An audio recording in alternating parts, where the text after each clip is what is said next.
Um, what advice would you give someone just starting out, as far as, just bringing awareness and giving advice, to, people with special needs and this, that, and the third?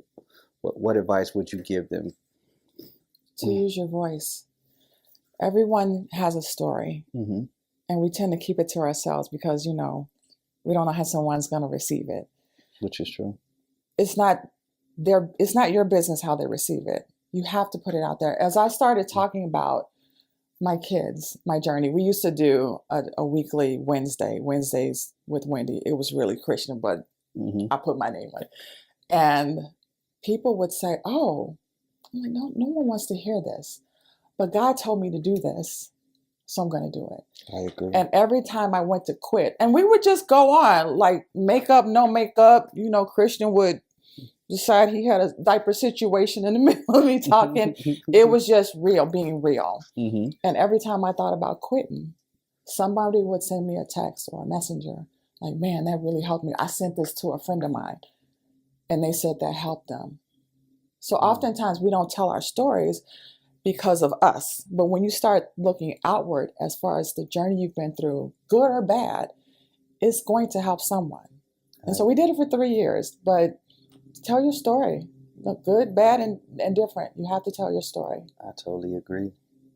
Couldn't be more true. Yeah. Personal insight. Who or what has been your biggest influence? God first. I call it white knuckling God when I'm going through things. When Paige was diagnosed, when she passed, when we realized we're having a third child and this child is special needs as well, I white knuckle God because I'm like, I don't know what I'm doing. I do not. I didn't babysit growing up. I wasn't that one. You didn't want to call me to babysit because I had other things. So I didn't know, but God first, and then Paige.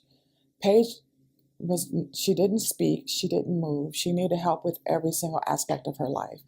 But in her quietness, I felt the strength. They said she wouldn't live past 2 or 3, and she lived to 15. Wow. And I would feel the strength in her, and I would feel like the fight. And I gave her permission. I said, whenever you feel it's time to go when you're tired, it's okay, because I know where you're going. But honey, when you want to come home with me, every time I got you.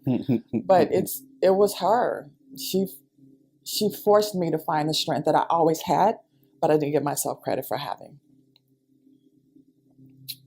I won't put more on you than you can handle. Yeah. Um, Exactly. How do you handle setbacks and failures?